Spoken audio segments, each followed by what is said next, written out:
Good morning, Lilo. What time is it there now? It's like 4:16. It's like a European din. Only 10 o'clock where I am, but I'm so excited to have you here.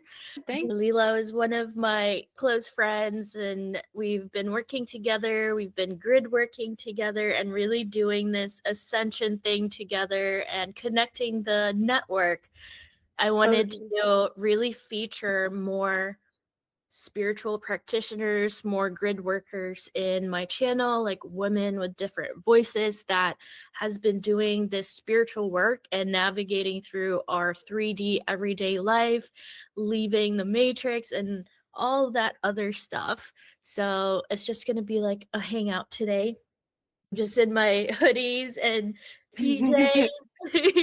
But to be fair, it's morning for you and it's afternoon for me. Thank you so much for having me, and I really appreciate the effort you always put in our friendship and just how you are as a person. I'm happy to be here today. Thank you. I feel like we've gone through so much together. We have.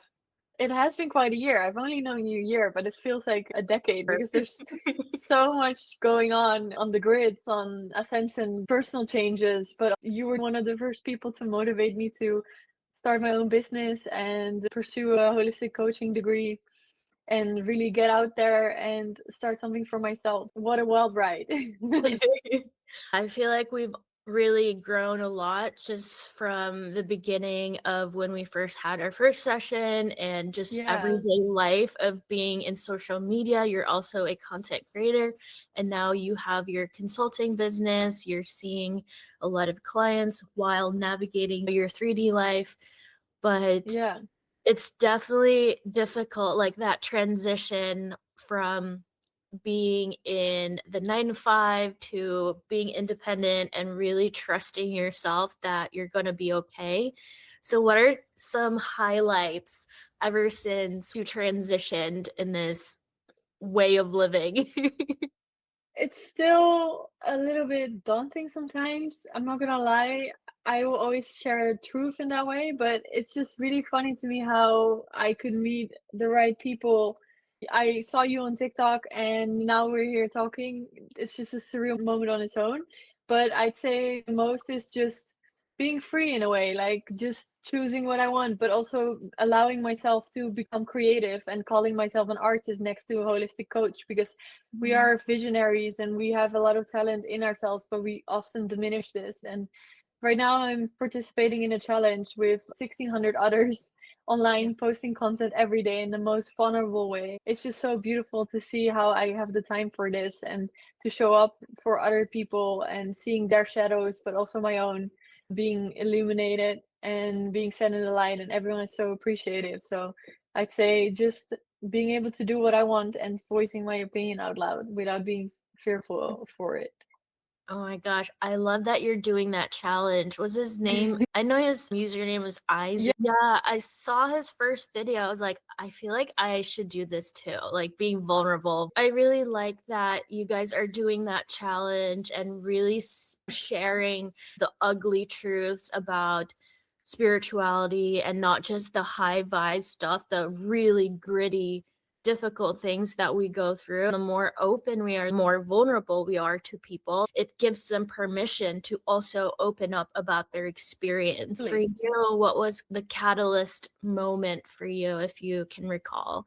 I'd say in 2021, I started working out a lot. I started working on my traumas, and then life was perfect. And I was this girl with a lot of power and attitude, and I wouldn't care what anyone was saying. There was this one person that came into my life that was quite a catalyst.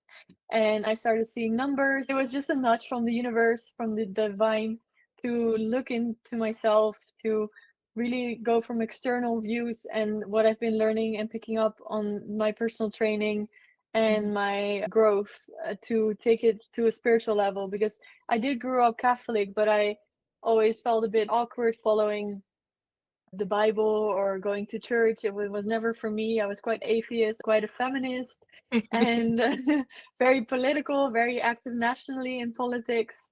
So different from what I'm now. That's just very interesting how that works out. So I'd say, yeah, that was a catalyst for me. A person came into my life, and then They left. Although it was a really hard time for me because I really expected them to stay, I Mhm. learned a lot through that journey. I lost myself, but I also found myself again and recovered in a great way. I don't regret my journey. I know my soul has chosen this journey and my path before I came here. So I know everything that's coming my way, I've chosen in some way. That's definitely true. I also grew up Catholic, and I feel like we all go through that phase of you're like forced into this religious dogma, and you're like, this doesn't really align with me. Like, why are you forcing this for me to study or for me to live? Like, I did not choose this. And several people just kind of follow the same path and never question it. One of the lessons we really need to learn is to question every single thing, even questioning ourselves. And through that, really knowing yourself and figuring out, like, what do I actually like? Am I just trying to do this thing because my parents told me or friends and society told me to just follow? But that's what traps us into becoming not very happy people because we're not following our true desires. It's still kind of hard for me to like explain this to people or even in my YouTube channel or TikTok, but I feel like we're very open. We're opening a whole new world to people that we're actually multidimensional. We are souls here who have reincarnated. We came back here. We start remembering our memories, but indigos are, we have a special mission where we do a lot of grid working. Grid working is like activating of neural network. And Yes. how was your indigo journey, if you want to share that part of So us? I'd love to share, even though it's quite personal, I don't mind. I'd say it was a hard journey because I wasn't understanding what was happening. I went from that catalyst to learning more about spirituality, and the synchronicities came, the numbers came. I couldn't share it with people. Being an indigo tree is quite a great mission. Once I started becoming awakened, I didn't realize what was happening to me. I felt a lot of feelings and emotions from another side as if it was someone else's in my own body. I didn't realize what it was. It was actually an energetic siphoning next to the indigo tree contract. It was quite a lot to carry, and there was no one around me that understood me enough, and even the spiritual people in my life, because I do have some spiritual family, they Mhm. didn't understand what I was going through. They were like, just ground yourself, ground your feet on the earth and cut the cords, and then you'll be fine. But honestly, it was just a lot to take in, and then I ended up being psychotic for a bit, like twice. Just I went one time into psychotic episode, and then it got like stopped by medication, and then a year of not knowing what was happening, and my Mhm. family being in denial about what was happening, and also not wanting to accept that psychosis is something that can happen to you, and so much more. I also take on other people's emotions and stuff. Yeah. You know, when your perception starts to open, your filters start to dissolve. It is a very real, not just medical condition, but it is a spiritual condition. Yeah, Healthcare labels this automatically like you're having a psychotic that's true. break, whatever mental illness. It is so much more than that. I truly feel like every mental illness is a spiritual dysfunction. A lot of times we go out of time. Our soul can't locate our body. So your soul often goes ahead of time or behind time. And it's a lot of the space time dynamics, which I also went through. Indigo threes, we came in here with an Orifim soul and a Nephilim soul. Basically, we are the bridges that are integrating light and dark, and there's several of us. There's some that are still awakening, there's some that are still asleep, but it can be very terrifying when you activate your Kundalini or these contracts and get really scared. Am I getting possessed? Am I Yeah. losing my mind?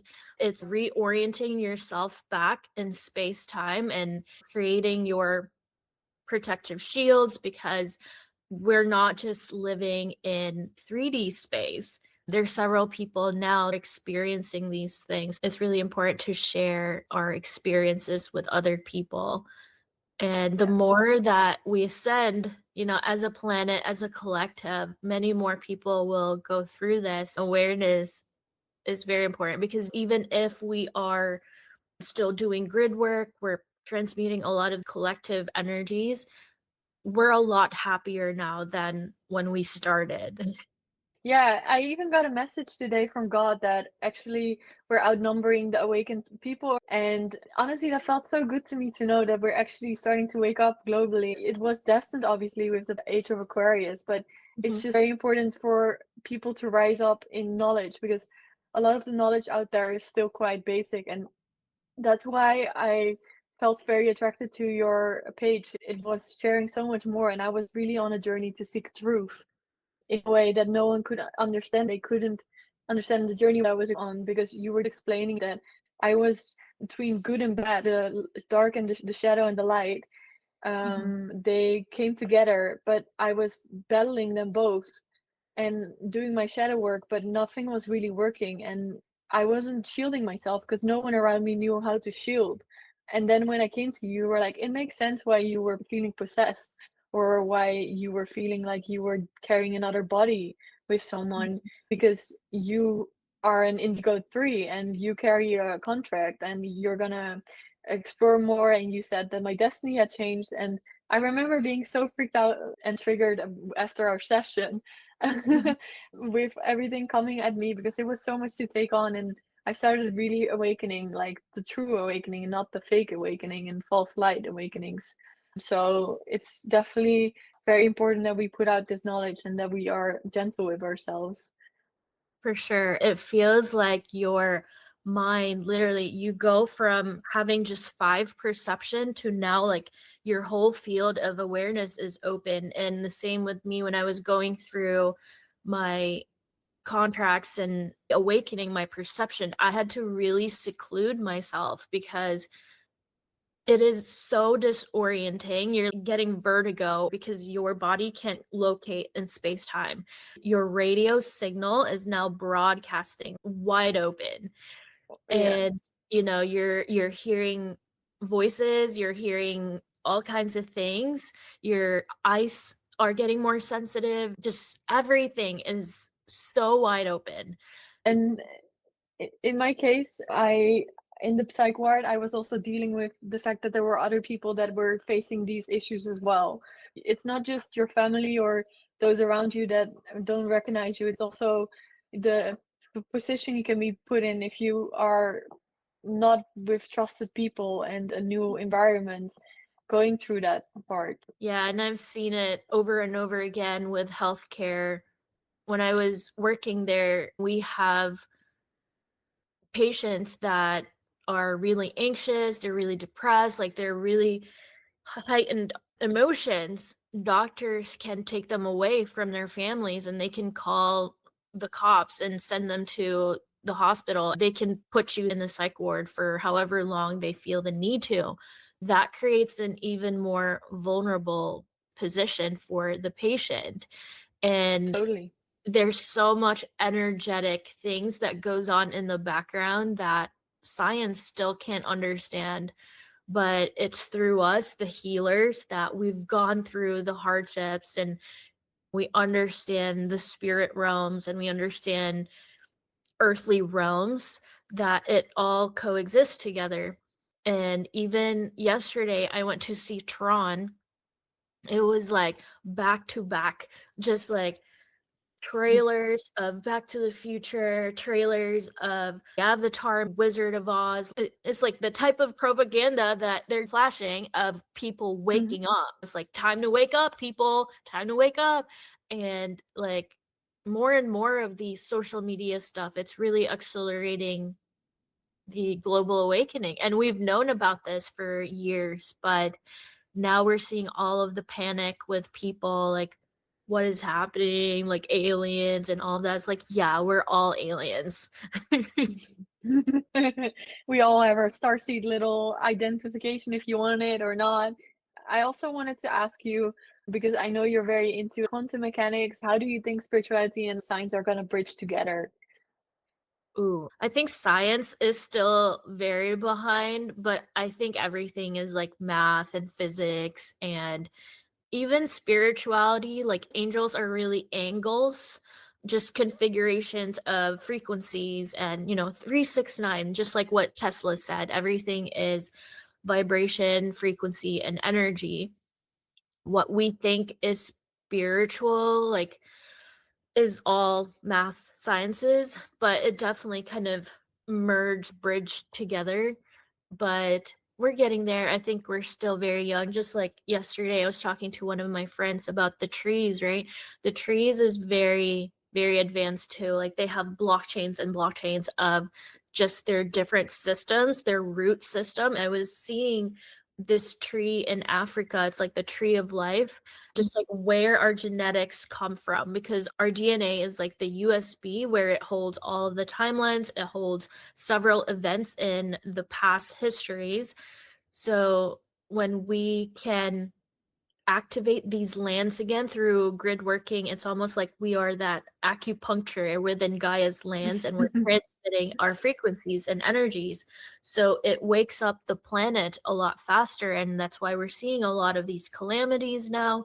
But yeah, we are the Christos lineages. It's not just Jesus coming like one person. We've been here the whole time. And for a while, we've been hiding and not sharing what we know, because this lineage has been hunted down for eons, and it is a real danger if we don't understand the quantum mechanics of things, the spirituality, and how to protect ourselves, because there are other forces that we don't quite understand, but we're here to bridge those together, because everybody, good and bad, is going back to source. First of all, I wanted to say that I talk to trees a lot. The trees in the forest close to my house are very important to me, and I feel so connected to them since my childhood. I always make sure to talk to them or walk bare feet in the forest. So I'm definitely a fairy, I'd say.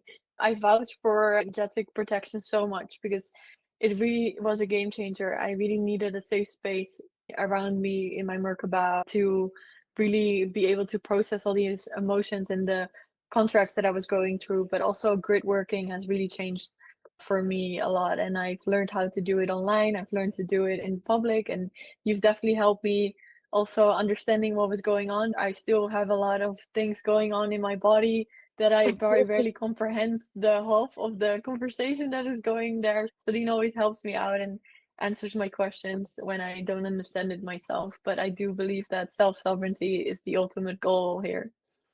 Yeah, and whenever we do grid working, like, we feel called to a place. And I know you just recently went to Van Gogh, and where else did you go? You travel so much. Yes, travel. How do you know if you feel called in the place, or you're picking up codes there?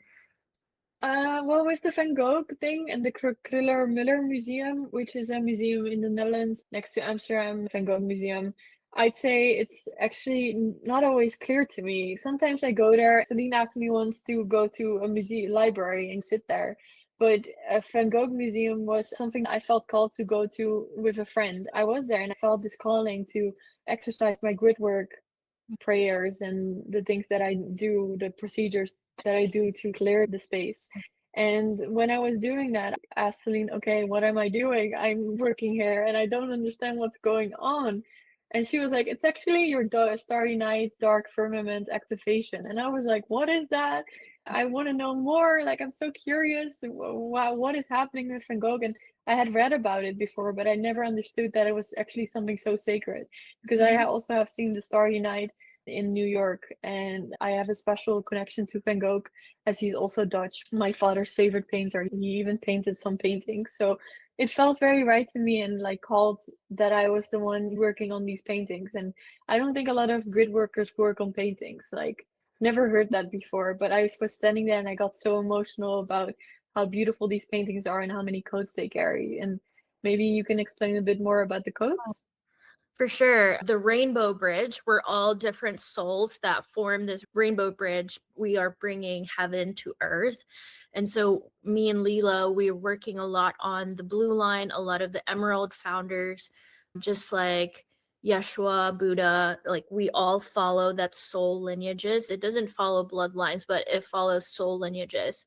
Some people are working on the ruby ray, some on the golden ray, purple ray, but a lot of the blue ray were the higher mind souls. So Van Gogh, a lot of the ascended masters, the builders, like Shakespeare, there's Leonardo da Vinci, all of those builders, like they kind of follow the blue line. And then you have the Arthur Gray lines too. Like these are the warriors, these are Marcus Aurelius, like all of these very strong leadership. So there's a frequency on each rainbow.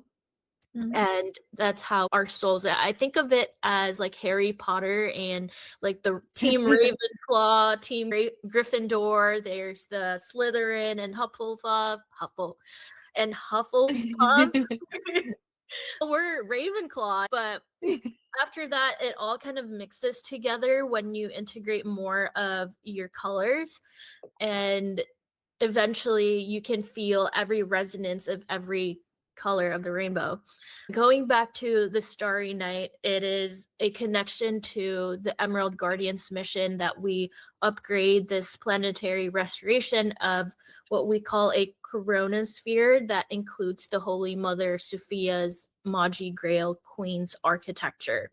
So I know there's so many like technical things that goes on. It's connected to the stairway to heaven, and if you look at an image of the Holy Grail, it connects to that frequency of Sophia. It's connected to the God worlds and activations that happen within our soul. We often have the masculine and feminine, and the more that we ascend, we activate different light bodies. It's almost like different stages of ascension.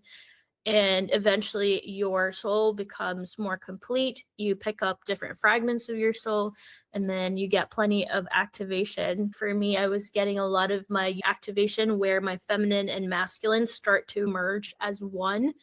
And I know you've also felt your flame. First, you have like a spark, and then your internal flame starts to blossom.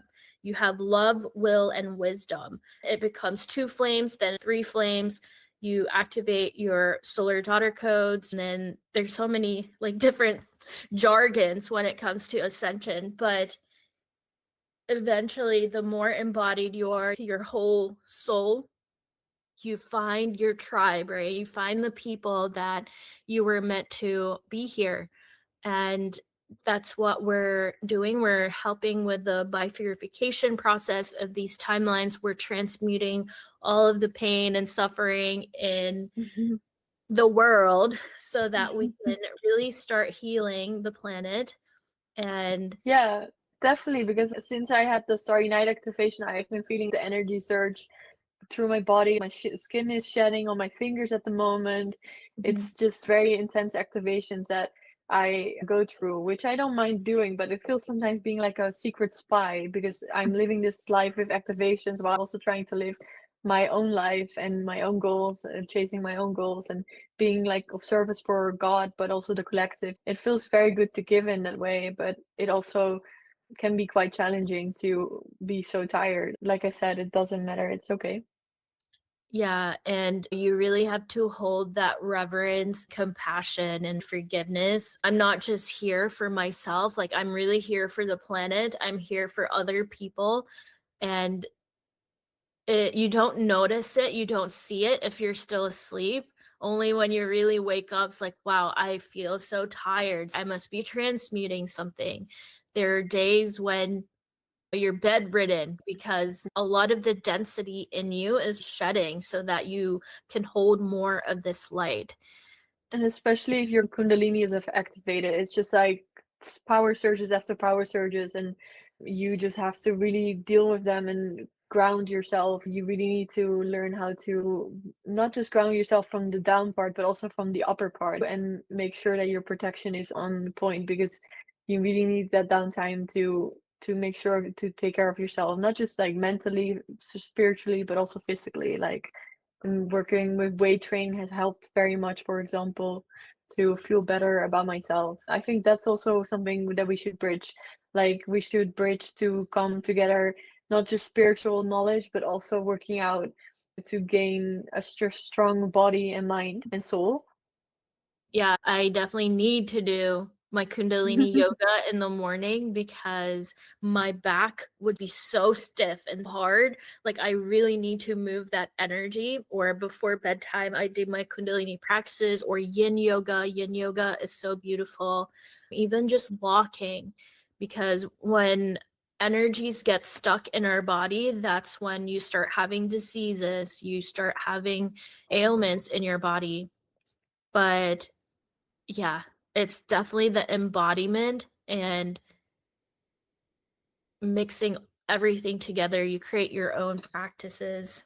The codes are beautiful though, because when you go to libraries, when you go to art museums, these codes really infuse your body, and you're just like, how do I know so much? It's like, I'm getting smarter. I can understand patterns now because that's how our brain originally was. We label it many different things, but we're just multidimensional, and that's our true nature.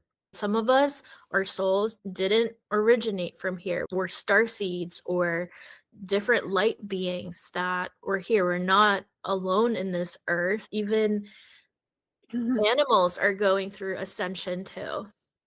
No, it's all about not judging a book by its cover and being not just an old soul, but actually being something that's way bigger than just you. Yeah. What do you think about the people who are still in love and light? You know, the spiritual people that get stuck in the magical thinking. That's a good question because I do carry a lot of empathy because I've been there myself.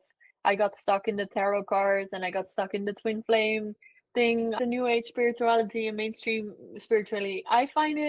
I carry a lot of empathy for these people because I've been in that situation myself, and they think they are awakened, but they aren't. There's still a lot of layers to be held. I always get mad because even in my coaching degree, we get taught about chakras, but we don't get taught about the other chakras than just the seven that exist. And it's just really a struggle for me to see that people feel enlightened, but they are just being falsely trapped in something that is holding them back in their ascension journey. If you challenge these people, they often get really, really felt attacked, or they are like, don't worry about it, you just need to be love and light. It's definitely a black hole that sucks everything out of you if you try to challenge them. But I think it's very important that we talk about it and give them new information so they can change their mind. And we really need to show up right now in this world and do the creative thing, because there's this world out there that is kind of being lied to in a real way about how the real world works. I just feel very deeply about this part of spirituality because I've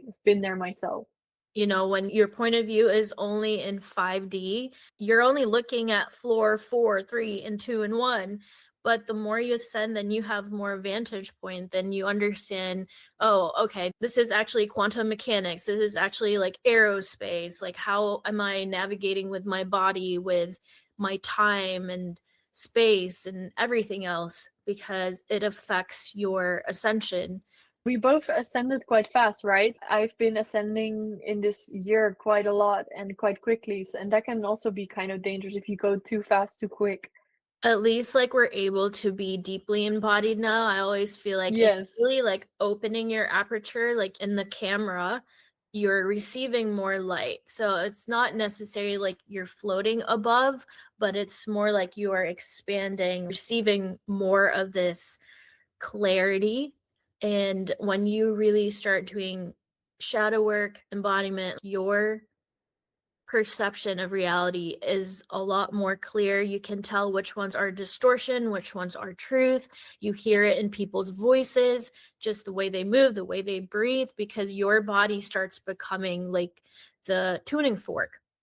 And you can mirror people's emotions, you can mirror people's behaviors. And if you have a higher resonance, people will entrain.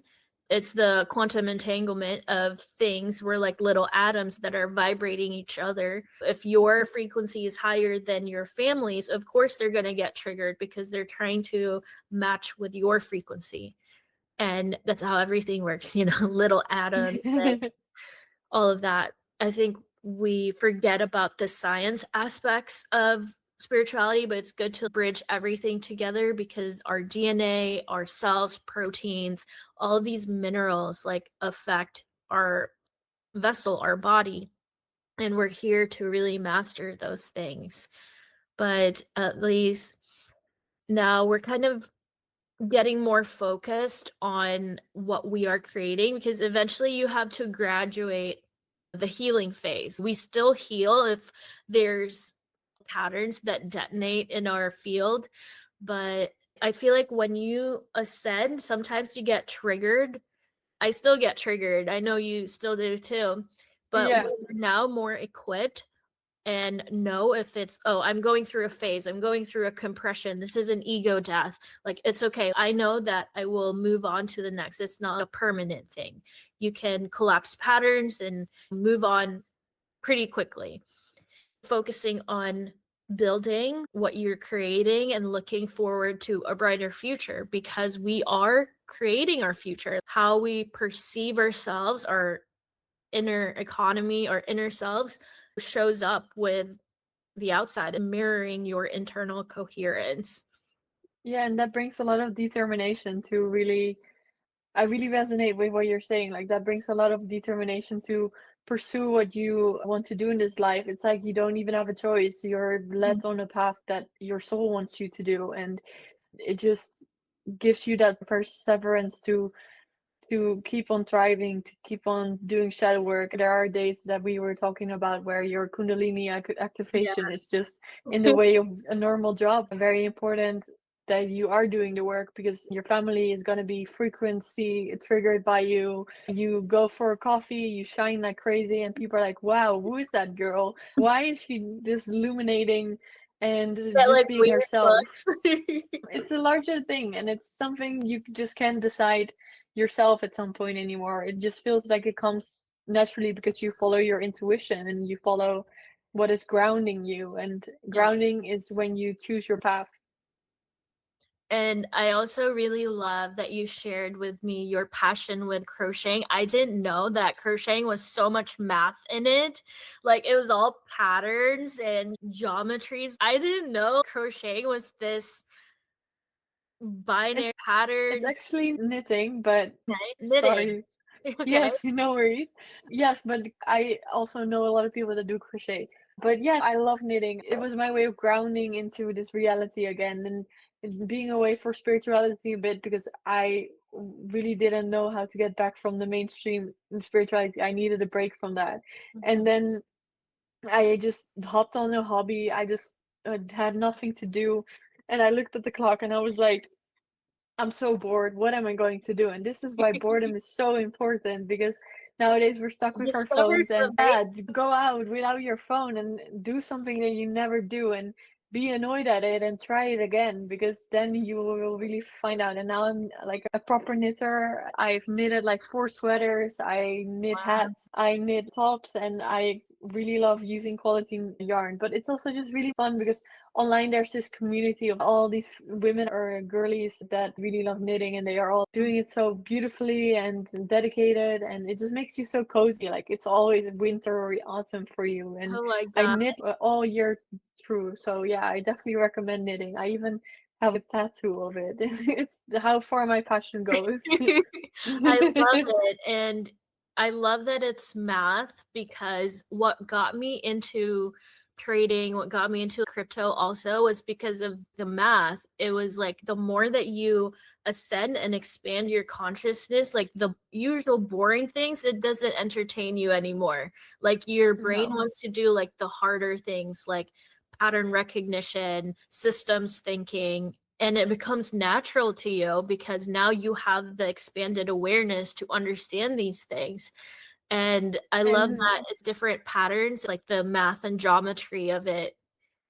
And also, we saw this TikTok where this girl was explaining that Knitting was actually the beginning of the Enigma code. And where the pattern actually got, because the patterns are numerological, women designed that to create computers in the end, and men took it over, but it was actually women who did that. So that's very cool to me. Right? It's Go like women. women's that code, you know, what we know of the computers now started from knitting because of the binary code that women were doing in the beginning. So we're taking back the credit, okay?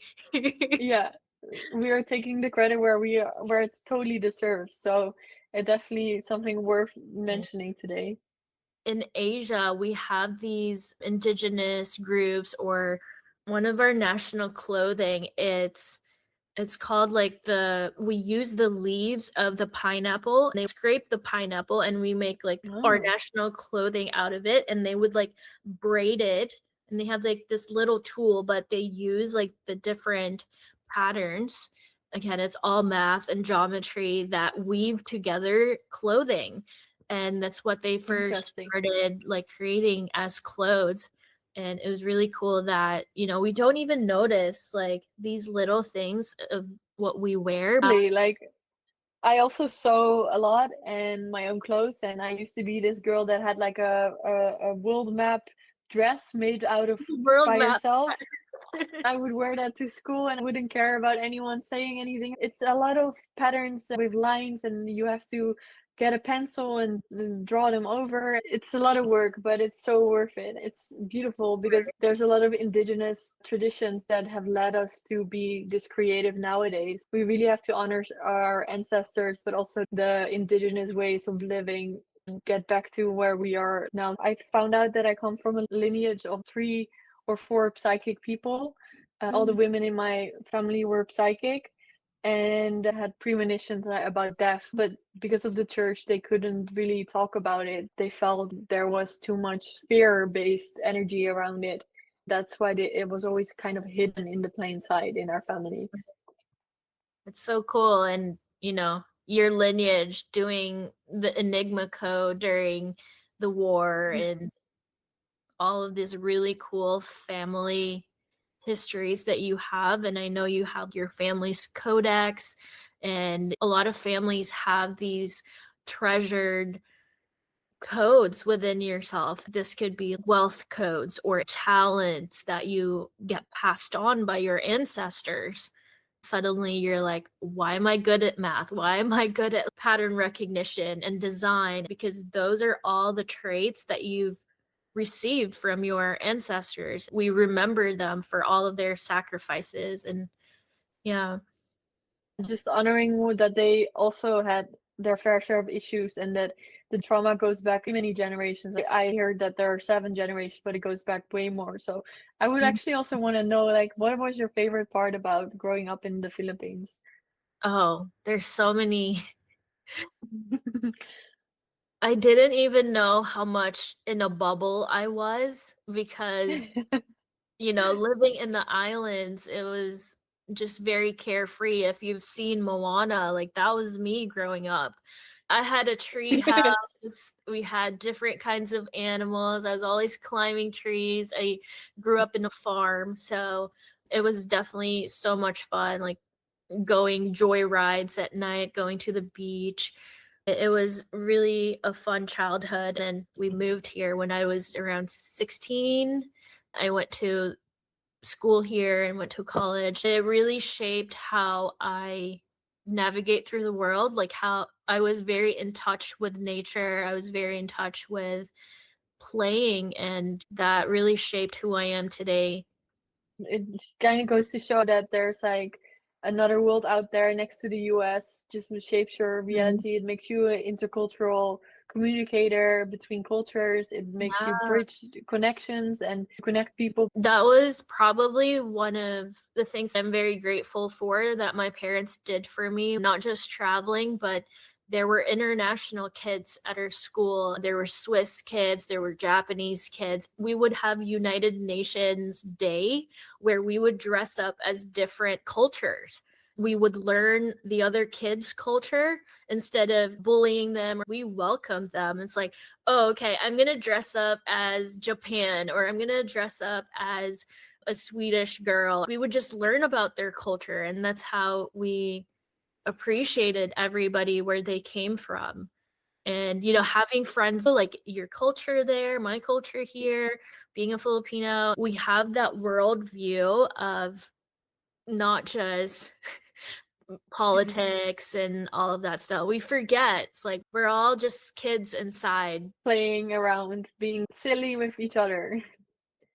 Yeah, that's why it's so important to get back in touch with our inner children and heal those parts of us where we felt abandoned, where we feel like we didn't have enough, because we really just want to play, laugh, and do the things that we love with our family and friends. The more friends we have internationally, that's how we can bridge the world together. Totally, and that's where also self-forgiveness and forgiveness to others comes in. I've been practicing Ho'oponopono. It's a Uh, Hawaiian type of ritual where you can kind of go back and forth with yourself, like, please forgive me, thank you, I love you, and one more, but I forgot um, that one I right think it now. was sorry, please Yeah, forgive sorry. me, I love you, Yes. and thank you. Yes, exactly, that one. Thank you, Celine, for adding that. Yeah, it's a beautiful ritual and it's a very strong energetic. Mhm. It was actually practiced by a psychologist who was going to a prison, and the prison wasn't going that well. And then they were practicing Ho'oponopono, and the prisoners started reacting very positively. The staff was less burned out, and everyone Mhm. was in a positive mood. So it definitely has like a bigger impact, and it's like a mantra like more people use. So why not Mhm. use it yourself and forgive others and yourself for being shameful, hard, lustful, or egoistic? You don't need the other person to forgive or other people to forgive yourself. So, yeah, definitely something I'd recommend. I also do it like in the mirror, or like you're eye gazing with somebody. It's a yoga practice, and it's really good for healing yourself and forgiving. Another one that I've learned from my Tantra practice is you touch your body, like embodiment practices. You say, this is the face of the goddess, this is the nose of the goddess, the eyes of the goddess, the voice of the goddess, the heart of the goddess.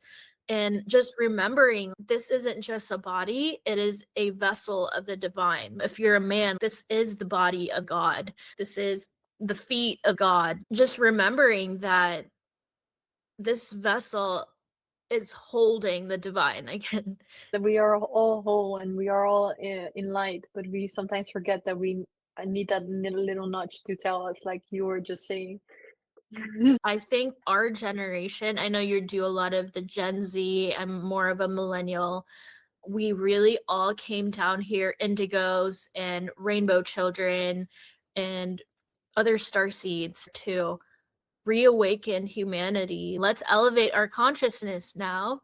And we're entering this new epoch of, it's gotten us where we are. A lot of the Capricorn ways of living, the Piscean, and now we're really embracing our weirdness. We're embracing authenticity. We're embracing more of giving back and forth, speed, technology, the Aquarian traits. Yeah, I definitely recommend watching Tron. It was such a fun movie. Oh, Um, I'm definitely. What about Wicked? Is Wicked? I've heard once that Wicked is not a good movie to watch. I liked Wicked with Ariana Grande, and the songs Yeah, were so good. maybe I should watch it after all. Yeah, watch Wicked. I really loved Wicked. I love the singing parts. But Tron is very different. I think you will like Tron because you love the techie stuff. Watch Dune also. Yeah, June Prophecy, the epilogue. Oh my God, that was so interesting. I was like, there's so much truth in it, and you were totally Right? right about that. And then I also watched the Da Vinci Code Oh, recently. I need I to hadn't rewatch watched it yet, so I watched like the first and the third because I asked for guidance, and then I heard my Higher Self. I heard my higher self say that I should watch the Inferno. So I watched the first and the third, but the first one was so truthful. Like I found so much truth in that, and it was just not meant to be for me to watch it earlier. I love the little detective work that they do. I think there's also a movie called Something with the Nile. It was about the Nile River, and they go on, it's kind of like that Indiana Jones type, but Death of the Nile? oh yeah, that's such a good movie. Did you like that one? I'm not sure if I watched it, to be honest. It's so good. You need to watch it. It's always like murder mystery, but they go into different adventures of the Nile, and it's really fun. I It's like should watch it. Indiana Jones type. I'm watching Outlander, which is kind of fun too. It's quite Oh, spiritual, more than you would let on, but it's also nice to zone out your mind for a bit yeah. and just Not what's the guy's name, but I really like that she was a time traveler. And yeah, you know what my favorite show was before? Merlin, with like King Arthur Merlin. and Oh, stuff. okay. It's a really cool series. Yeah, I mean, King Arthur is quite important in our history as well, like our hidden history. Mhm. Yeah, I get why you would love that. It reminds me of the time that I went to Stonehenge and Glastonbury after seeing you last year. I remember going to the tour of Glastonbury and being handed a sword by King Arthur on the hill. It's like, you know, these little things in our life, and we're just like, oh, it was just nothing. But it's really kind of taking different parts of your life, and you're like, okay, that was for a reason. I studied biology for a reason. I studied violin for a reason. Like, Did you everything also in study your life. violin? I did, yeah. But Yeah. it's how I understood harmonics. It's how I understood this harmonic universe. Everything in your life was for a reason to help you in your next missions, especially for souls that are doing this ascension process. Like it helps you. It's like, oh, I've actually already learned this. You know, when I was watching Mhm. Merlin and King Arthur, I loved that show. I was like, I already had these codes. But And yeah, it's great. it gives you peace as well, where you're like, I came here before with my soul and I signed that contract to be here today. And I'm going to make a difference, but I'm also going to find some karmic truths in my life that aren't always that great. But it's all for the soul's evolution and for the higher ascension plot. You should see what your side reel is, because after you do your Western astrology, then you move into your side reel, which is more like your soul collective mission. I used to be like, my Western astrology is all like Pisces, like Pisces stellium, and who I'm stepping into is so much Aquarius, so much Capricorn. I'm like, oh my God, I'm gonna be so different, but that's why my brand is the way it is, because I'm setting myself to be the techie person of what my soul wants to be. I know you're also stepping into your soul's purpose. It's fun because you feel aligned, you feel empowered, you don't feel so depleted in what you're doing. Yeah, it feels freeing just stepping into knowing that I'm a visionary, showing other people how to live their life, have rituals, and showing up in a way that feels good to me, and also making sure that I take enough rest in that way. With that challenge, I feel so much more truthful. I feel so much more power. I don't feel like anyone can stop me from speaking the truth anymore. I talked yesterday in a cafe in Amsterdam with a friend about the new world order and about God, and I was going full like what people would say conspiracy. I was just sitting there and not caring what anyone was gonna say to me or like thinking about me, and it was so powerful. Oh So my yeah, definitely when you God. step into your mission, it's quite hardcore, but it's a good type of hardcore. No, it's so liberating and so much fun, because then you realize, like, I'm not alone. Like, why am I hiding myself? And then you meet other weird people, and you're just like, I don't even care anymore. I'm having so much more friends, and I can speak whatever I want. I think that's really the true liberation, becoming more of yourself and not hiding anymore. That you're saying beautiful words there. Yeah, and I know that one of your life's purpose here is to give joy and just to share people your bright light. You don't have to have a big mission to change the world. Like, you being here, sharing your light, it is making a massive difference. And, you know, just being true to who you are. And if you really want to follow through wealth building, creation, I know you're also into that, you becoming your creator self. Yeah, Oh, I think the more I continue this journey, the more I recognize that value is like being coming from within. Like the more the journey goes inwards. I thought I would work for the United Nations or be a politician and change the world. But I found out that was not really true. Even if I could influence you to work out maybe once, then I'm already creating a ripple effect because I know you'd post that on Instagram and I know you'd like share like, oh my God, Lilo made me work out. And then the next person is like, oh my God, maybe I should do that too. Like instead of jealousy, they're like inspired by you. And that's how we create an effect to bring joy to each other and to look out for ourselves. Definitely something important to share. I think I have an app where we can all connect and be like, did you meditate today? Did you go for a walk? Did you No way. exercise today? Did you drink your water? I think that would be a good idea. All the girlies to just get us together and create our habits and build together. That sounds like a great idea. You keep me accountable with my working out. I posted this post about going to the gym in July, and now it's October. But and then all these insecurities coming up. I'm just talking to the audience for a minute to share what was going on. I'm challenging you to write a post on your Substack at least once a week. Okay, you work out like once a week. I'll write one on Substack. We'll keep each other accountable. Yes, that's a good idea. Thank you so much, Celine. I'll send you pictures to make sure. Is there any rewards? Do I get ice cream or something if I do it? Vodka. And are you reading any books right now? Yes, I'm currently reading the Iliad by Homer, which is quite hardcore. I was surprised last weekend when I was reading Homer and then you were talking about the Odyssey online. And I was just like, whoa, I'm so in tune. I've just started, to be honest, but it's been so interesting. I didn't think I had the brain power to sit down and read a book, but it's actually quite enjoyable. The best part is when you shut off your phone. Like, I think I'm gonna incorporate a routine where my phone is off by night because I've also been empowered by you in that way to really take back my brain space. Honestly, this week was really hard because there were so many posts of the challenge coming in. My phone was ringing all the time with people were commenting and reacting and coming together as like awakened community. So yeah, definitely not something that comes with a challenge, but I do love reading a book. I used to be such a book nerd. Like I would go to signings, I would go to book interviews of like Le Bardugo, Divergent, Hunger Games, and like the Kira Cass, which is like also a really good writer. And now sometimes I read Sarah J. Maas. I wish I could read more than what I'm doing now. Yeah.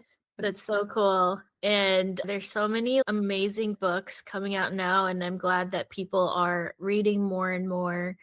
Are you more into fiction? I know you're into dark academia too, like me. I also love poetry a lot. Like I love Sylvia Plath and I love Susan Sontag and I used to read a lot of feminist literature as well because I was really about like empowering women and I still am in a way, but a different way than now. And yeah, I think I also really love like Sally Rooney. Do you know her? Yeah, I think I've For read. Normal People? I'm more into philosophy and sci-fi. I feel like my genres now are all over the place. I'm in my Russian literature era right now. Cool. I saw you were reading Dostoevsky.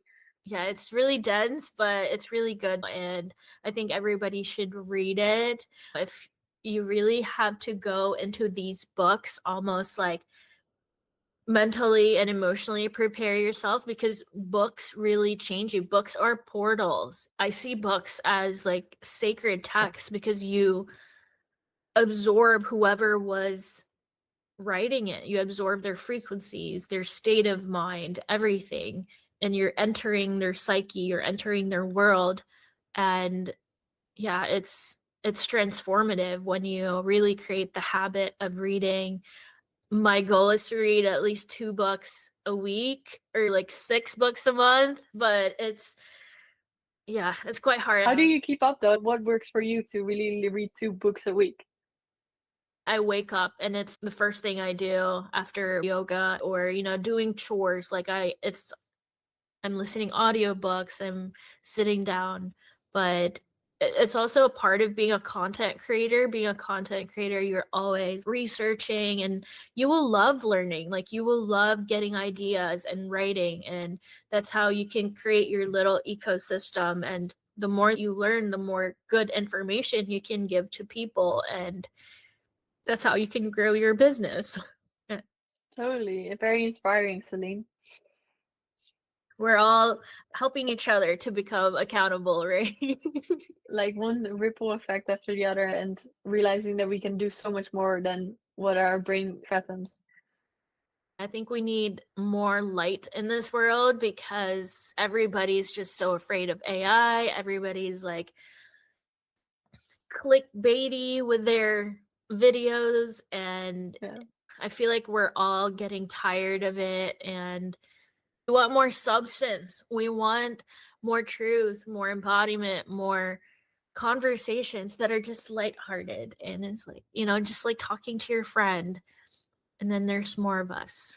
I'm so excited for all the podcasts coming out. Like you, I have Tanya. There's so many like really fun people that have transitioned from the hustling culture to now starting to live more happily. Totally, and it's just beautiful seeing all these other people come together. It's a whole bigger community out there, and you can really learn from other people if you have the empathy to listen to their story and to be curious. Like, as a coach, I think the first thing is asking the right question and to keep being curious. So, What is your tip on people that are still afraid to be perceived, to be seen? It's something you've worked tremendously, not being afraid of yourself, being so fearless of your message, even the really hard, painful ones. I'd say once again, be curious, but also enjoy a little challenge. Don't take it too seriously and defy all odds and just go for it because you only live once and you could have a near death experience and realize that life is short. There are people in the hospital that wish they are doing the things that we are doing, and I don't want to live in the fear on my deathbed that I never pursued the career I wanted. It's not gonna come in one go. You will have to work hard for it, but it's gonna be something that you're gonna not regret in the end. I enjoy creating and being a content influencer, holistic coach, art visionary. So Everything. We do whatever yeah, we want. just everything all at once and everywhere. Yeah, we have way too many interests. People ask me, what are you doing again? I'm just Celine. I'm just doing whatever I want. I'm just Lilo, having fun. I'm Really. here for a good time, not a long time. We're having fun while it lasts, right? And remembering our playfulness for sure. How can we find you? What are some Yes. things that you're looking forward, or if people want to be friends with you, like how can we get in touch with you? You can get in touch with me with www.agreatperhaps.com or at Lilo's Great Perhaps on Instagram. I also have a TikTok account. Just start your group. A knitting club and a book club and an accountability club, and I just really look forward to receiving more clients but also holding the frequency. I appreciate coming on here, my first podcast too. I think celebrating the milestone today that I'm here and I'm showing up. Thank you.